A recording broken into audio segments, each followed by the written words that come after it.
Well, along those lines, I know our readers are always interested in the bottom line impact, so that money factor is a huge deal.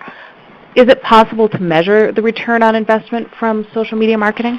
You know, it is, but so few companies actually do it, just because it is a bit of a process.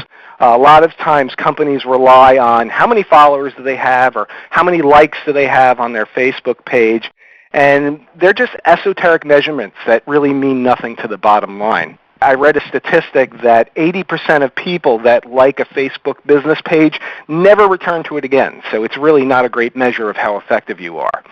So when I am measuring social media marketing success, it's a three-step process. I like to measure reach, then I like to measure engagement, and then I like to measure conversion. Reach basically means how many people did you impact with your message. So you created your social media content, you shared it out on social networks. How many people actually viewed that content? How many people are connected with you on LinkedIn? How many people are following you on Twitter? How many people are liking your Facebook page? How many people are taking a look at your YouTube videos or are reading your blog? So this gives us an understanding of how many people we actually were able to reach and impact with our message. Once we know that, and there are ways that you can keep track of those statistics manually, or you can take advantage of the analytic tools that exist with most of these social networking accounts, or there are third-party services like Clout or Radian6 that you can basically subscribe to that will keep track of these things for you. So once you know your reach, how many people did you impact, next we want to measure our engagement, which means how many people interacted with our message. How many people clicked on links in our social networking posts and visited our site? How many people retweeted or shared our content with their followers? How many people posted comments based on your social networking content? How many people rated your content? So there's a number of different ways that people can interact with your message, share it with their network of followers and connections so that you can get a broader reach. And then finally, and then my favorite one is conversion. And conversion really measures the business building impact of your social media marketing efforts. What conversion means is how many people took action because of your message. How many people visited your website and registered so they could access more content and downloaded more content so that they're now in your marketing database. How many people registered for a webinar? How many people filled out an online lead generation form? How many people picked up the phone and called you or placed an order on your website? So ultimately, that's what we want to measure. And the way you can go about measuring the conversion is when you're posting information on the various social networking sites, make sure you are posting trackable links that are integrated with a web analytics package like Google Analytics.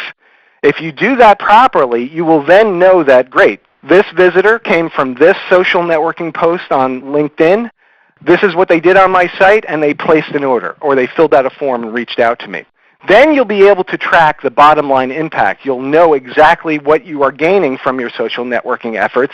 You'll know what networks you should be focusing on more based on the activity that you're getting, which ones you should trim back. And if you approach it in this three-step process, I think you'll find it easy to justify the investment in social media marketing. Several executives that I've spoken to in the past have gotten bogged down on that second step of engagement. Do you have any quick tips for how to improve the engagement they have on these social media sites? Sure, absolutely. And what I have found is that if companies are having problems with engagement, it's mostly because their content is blah. It's boring. It's not interesting. So what I would do if you're not getting that level of engagement, take a look at your content and figure out, is it useful? Is it actionable? I have some clients that when they're creating their content, they get their best customers involved in the process, asking them, what information could I provide that would help you in your day-to-day life? What could I provide to you to help you be more effective? Now, I'll give a perfect example of the kind of content that you should be creating.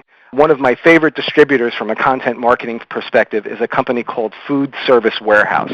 One of their primary differentiators is they have a rich knowledge base of articles and videos and best practices that they share with their customers. And I'm not talking about information on how to effectively use an oven. I'm talking about business building information, articles on how to start a restaurant, how to finance a restaurant, how to market a restaurant, how to hire employees for a restaurant. So everything that restaurant owner would need to know to be more effective and more profitable. That's the type of content that you should be creating for your customers, and if you do so, you'll find that your engagement increases. So I know one of the other issues that rises up is that some companies are afraid that their employees are just going to abuse access to social media sites if they're allowed access. So they block it. What suggestions or response do you have for companies who block social media sites for why they shouldn't be doing this or how to manage this problem? Sure, and I can understand the issues that exist and why companies would choose to do this. And it reminds me of the old days of online marketing when the web popped up, how few people actually had access to the web at work. So it was a similar kind of situation.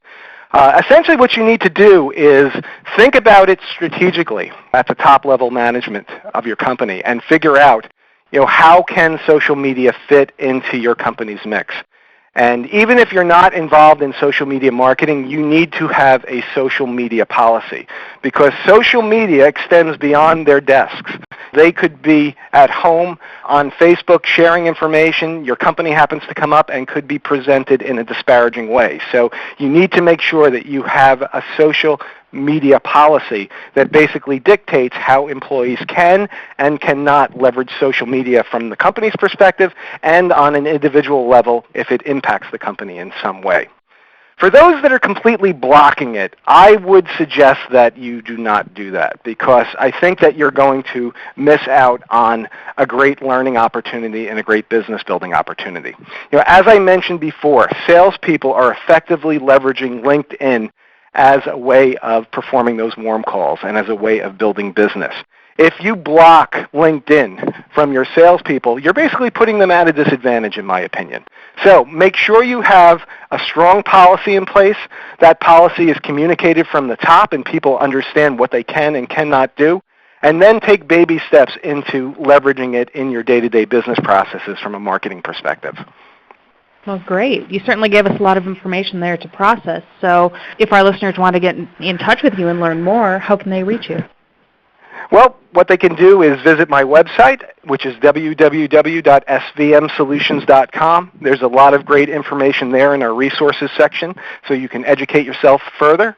You can always give me a call at 877-786-3249, extension 234. I love answering questions about online marketing, so feel free to give me a call. Or send me an email at results@svmsolutions.com. All right. Well, thank you so much for your time today, Bob. Thank you, Janelle. It was fun.